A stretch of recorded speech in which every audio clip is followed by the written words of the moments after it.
Hi, I'm Sharaad Kuttan and welcome to Let's Talk, a show that brings you the most important conversations in art, culture and ideas. Today I'm at the Gerak Budaya bookstore in Petaling Jaya and my guest is Visithra Manikam. She's a visual artist who came into prominence for NFT artwork that she sold to Snoop Dogg, the American music celebrity. Visithra, thank you so much for joining me on the show today. We'll get to Snoop Dogg and the whole NFT issue because it is a fascinating development in the art world. But let's talk about you. You many years in public relations, and then you decided to go, serious with your art, full time with your art. Could you help us understand your journey as an artist? Hi, thank you for having me. I've been in the art industry for about 7 years now. I was a photographer as well. That happened much way longer. I've been featured in a lot of exhibitions for photography as well.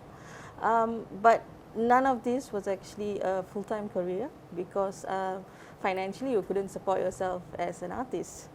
So I was working in public relations and supporting my art dreams, I would say. So I have two different styles of artworks that I do. I call them Ikigai and Ikari. So I'm a self-taught artist. So Ikigai looks at the passions you have in life, the knowledges that you seek, how you want to self-improve yourself. Ikari, for example, looks at art that is anger, it's frustrating, it looks at the depression in life, a lot of political messages as well. So that's something about me. Okay, but let's talk about your dream to be an artist. I mean, where does it come from? So I started doing Indian artwork called columns when I was a child. Those are the floor work that's Yes. done often during festive times, right? Yes. So I used to do that from a very young age, and I've won competitions and all that. And so I spent a whole lifetime doing that, and then I started putting it on canvas. And when I started putting it on canvas, I started exploring different styles, and I found my style that is also influenced by Indian traditional art. It's called the modern Indian art style. It's an art form that came out of in India, and it came out of pre-independence there. And they wanted to look at art, their own art, as for inspiration, and there they developed styles. So I took that as well, and I created my own art style as well. Okay, and during this journey, I know you're a self-taught artist. Did you collaborate with other artists? Did you have a mentor? Were you looking, in sort of for a community of artists when you were kind of evolving your own art styles? So my art style is inspired by a few artists such as Afan Sauza, Jasmine Roy, Jamini Roy. But over here, I was actually under the mentorship of Stephen Menon. He has a group of artists called Art Voice. It's a group of Indian artists, and he's been putting up shows for us and setting up galleries to bring out Indian artists in Malaysia, because there's not many of us that are getting opportunities. So this was one of his initiatives as a senior artist. All right. Okay, let's talk about that, the question of opportunities for artists, especially artists. You sort of see yourself primarily as an Indian Malaysian. Is that your primary identity, is it? No, I see myself as a Malaysian, but your ethnicity still comes into play whenever you are in something. You don't see us in a lot of forms. You don't see us in media. You don't see us in entertainment. You don't see us in fashion. Especially if it's a dark-skinned person, you're not going to see them in any form of popular art in Malaysia. So that's where identity comes in, because you do not get these opportunities because of your identity, of how you look. So that is something that happens. I don't want to diminish what you said, but I do think if somebody listening to this might say, well, there are many ethnic Indians who excel in all fields in Malaysia, and dark or fair Indians included, right? So is your characterization a little extreme? I mean, do you think that there's a bit more nuance in the picture?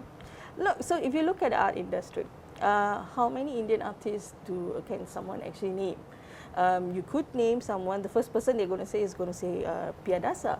But Piadasa is someone who's back in the 70s, and they don't really identify him as an Indian artist. Then you would look at Nirmala Karupaya, and then you would look at people like Jagannatha Ramachandran, Sheikh Tajuddin, and Stephen Menon. After that, what happens? Where does the whole industry go? And there's so many artists that have been left out over the couple of years. Who are the artists? Who are the new names coming up? Are they being given opportunities? Are we seeing them given opportunities? Artists can't come out if they don't have opportunities. If they don't get featured in the right galleries here, you're not going to get purchased, you're not going to get to further your career. And you can't actually survive on a career that doesn't sell.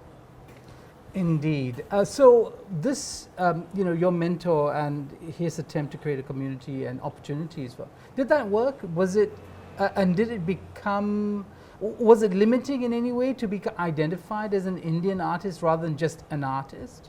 That's the problem. You want to be identified as a Malaysian artist, but people don't see you as that. So that becomes the problem. You do not get opportunities just because you're a Malaysian artist.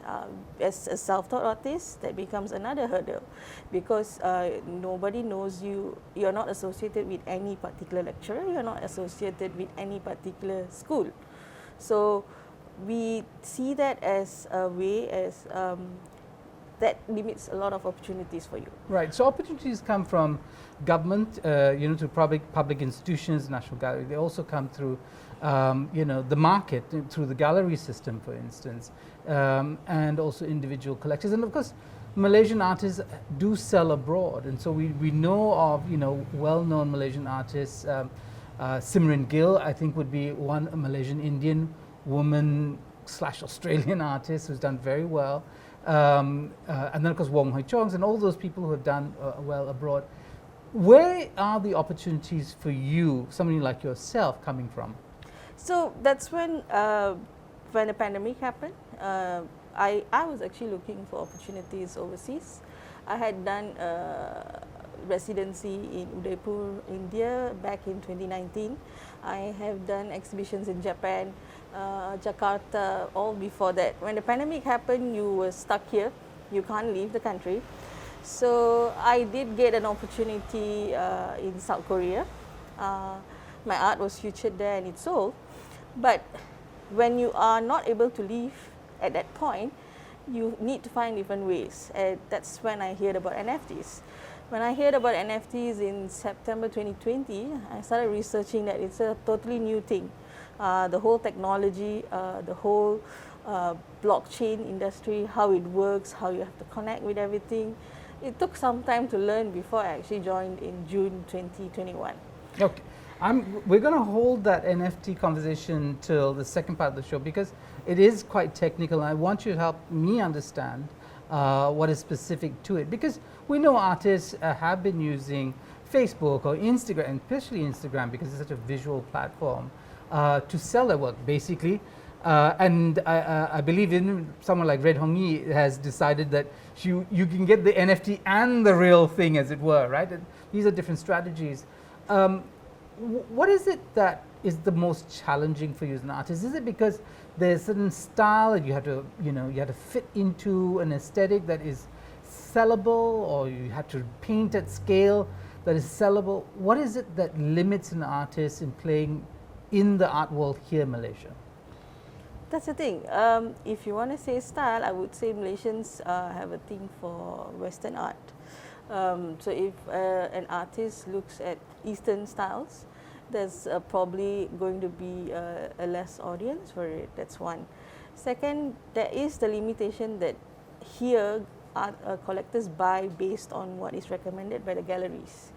They don't really buy based on the art itself or the artist itself. So that is actually a limitation that happens. Right. So you have to have a good relationship with the gallery, with gallerists. And how has that been for you? What has your experience been with the gallery system as a whole and with gallerists?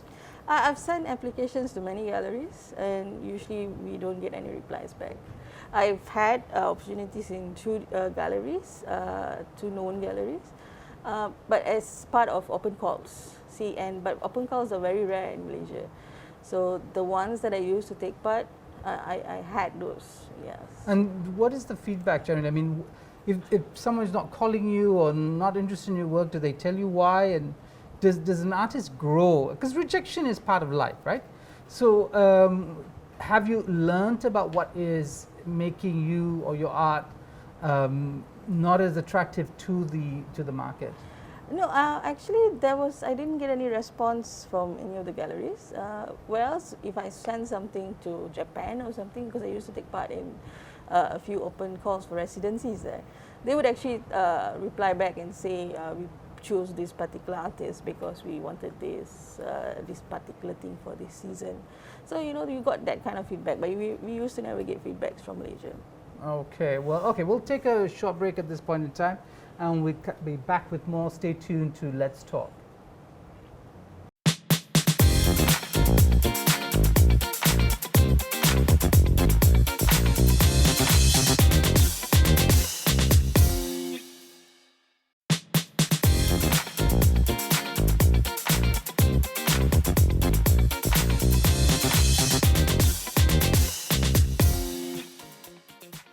Hi, and welcome back to Let's Talk. I'm Sharaad Kuttan, and with me Visithra Manikam. She's a visual artist. We've been talking about her trials and challenges as a visual artist in Malaysia. And you mentioned the question of race and your gender, and on how those things come together. But in the NFT space, which is I think it was the story that sort of got you lots of visibility, because you sold to somebody famous, and that has a kind of knock-on effect, as it were, right?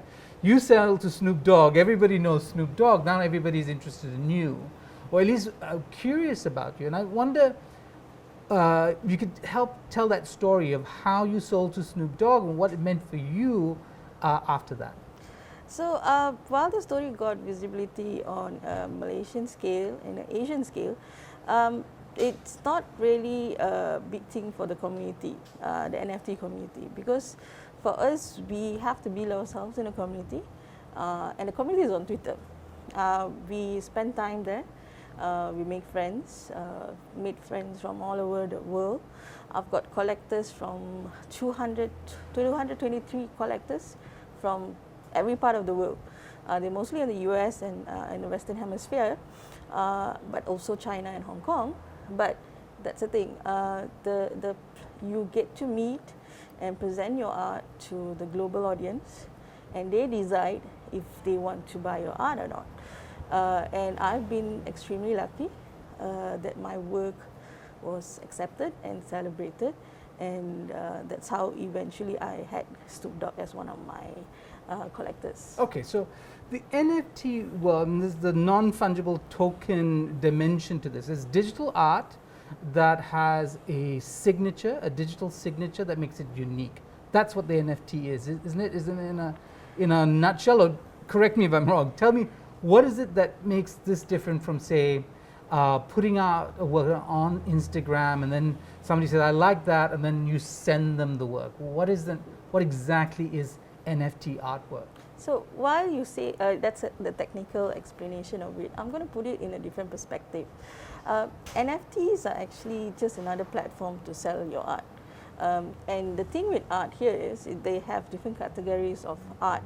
You have arts, you have collectibles, you have music, and so many different ways, but it's uploaded into the blockchain, and that's how it's sold. But if you look at it, it's just another platform, something like Etsy. It's not really a social media because you can't communicate with people there. You can't leave comments, you can't leave likes and interactions. It's more of a place where people can see your art and they buy it from there. And the thing with being on the blockchain is you see who has bought it, when it was purchased, how much it was purchased, and then when someone else purchases, they still see it. And the best part is when someone else purchases the art again, as an artist, I would get royalties for it. Right. Okay. So, what's interesting about the NFT world, and this is partly the media's fault, as it were, is the hype around it, right? And so the large numbers, because I know the transactions are often in cryptocurrencies, Ethereum or Bitcoin or whatever it is. but their real world currency numbers are huge sometimes, and extraordinarily huge for the kinds of things that are being sold, right? So that sort of got everybody excited, and I'm sure a lot of artists said, well, because most artists, for whatever reason, are poor and starving and struggling, and they don't get much support in Malaysia, especially. They thought, well, maybe this is a time to cash in. And has there been a kind of cashing in mentality with the NFT world? I mean, do you find that that's been the sentiment driving interest in using the NFTs as a way of expressing yourself? See, artists, there's been artists in different mediums. You look at artists in animation, or artists who do digital art like anime. They never had a platform besides the comic worlds or prints or now movies to actually sell their art on an independent way. Because if you sold at a movie, you don't actually get much credit. You come on a credit run, but no one actually sees you as that artist. They see it as the movie created by this director. So NFTs actually give the artist credibility. They celebrate the artist. So basically, any art that I produce will be seen as art produced by me and not a collaboration with the platform or anything else. It's a place where they celebrate the artist or the collaborations that the artists do, but again, the artist becomes the one that is being celebrated. Right. You began this conversation by saying that you had two distinct styles, and they seem to have very Japanese names. Just to my ear, they sounded Japanese. Is that expressed in your NFT work as well? What is available as an NFT? Those two styles. Yeah, so I call them that because I didn't want to say positive and negative. Because sometimes the negative in life... Is it Japanese? Yeah, it is Japanese words. Okay, these are So Japanese. ikagi means, ikigai means finding a passion in life. Okay, let's stop there.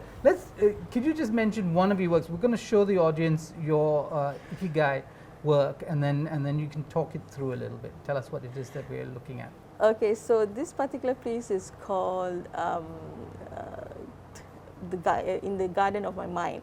So it's about how we are always seeking for, looking for different things in life. We're trying to search the world to find who we are, what we are, and find new knowledges and find what is going to send us to a different path in life. So that is actually usually the theme behind my works. Okay, so it's kind of meditative work, right? Yeah. Okay. And then the other style that you mentioned? So that's Ikari. So Ikari looks at the wrath, the frustrations you have in life, the passion, the anger you have in life. And it came out of the pandemic. I was very frustrated with what was happening with the pandemic. So it turned out into a different style of art. And this style is actually very much a style that is something like Michael John Bosco's work, FN Zauza.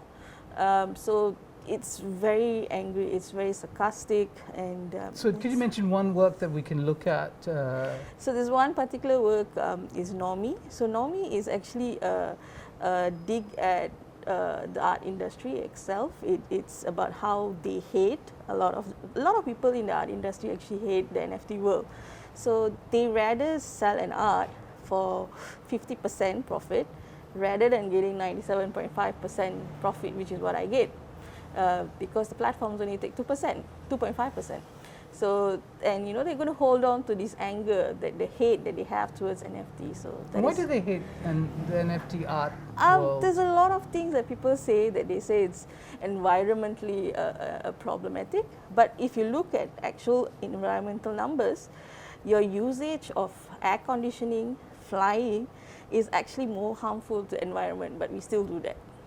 Okay, so it's I guess for people who don't know, the blockchain processes require a lot of energy, right? So that has been in fact one of the biggest challenges for cryptocurrencies as well, because of the carbon footprint. Okay, lastly, as we kind of wrap up this conversation, and it's been fascinating, could you tell me what kind of reception the NFT world is getting here, and your part in sort of negotiating this? So since the article came up, I've had a lot of artists who've contacted me. I actually answer a lot of questions on how people can join NFTs, and many artists have actually joined. But it's also attracted a lot of people looking into investing into NFTs, because like I said, there's two different kinds of NFTs. There's the ones that you can be an artist, or you can do the collectible section. And we are also seeing people producing collectible projects. But whatever you do, I would suggest that you do your own research, because some of the people bringing in projects are actually just looking to cash in. So that we call a rug pull. So I would really tell people to be careful. Yeah, I like that expression, because to pull the rug from under somebody's feet is an English expression meaning you kind of sabotage them. And what a rug pull is people setting up something, getting investors to come in, and then fleeing with the money, right? Yeah. Is that correct? Yes. So okay, so the NFT world, art world, is like the real world, is it? Yes. Because we know in the real world there are any number of charlatans and people who are out to scam others, right? Okay, so that's a good word of warning. But in terms of pushing your art, your aesthetics, is it shaping it in any way, or you're just basically on the same trajectory in terms of your aesthetics, concerns, and but using new innovative platforms? In 1 second, I would say I would have a lot of freedom. I no longer have to think about what is needed, what is sold, what is popular in Malaysia. I can create art that I like, and no one restricts you, and there is a market for it. There's a market for every kind of art in NFTs. Where one of the things is, it's also a place where I'm getting opportunities. I've already shown my work in Los Angeles, New York. I've been selected to be a speaker at NFT NYC, the biggest NFT conference in the world. I'm also getting shown my art on the NFT on Times Square billboard. So these are opportunities I wouldn't have been able to get if I hadn't gone into NFTs. So okay, Visithra, it's been a fascinating discussion. Understand the trials and tribulations, and they're real, they need to be addressed, and I hope at some point the Malaysian art community, gallerists, artists, policymakers come together and discuss exclusion and discrimination in the art world in Malaysia at some point. It must happen. Thank you very much for sharing your experiences and your thoughts. Thank you. I've been speaking to Visithra Manikam. She's a visual artist here on Let's Talk. I'm Sharaad Kuttan, only for Astro AWANI.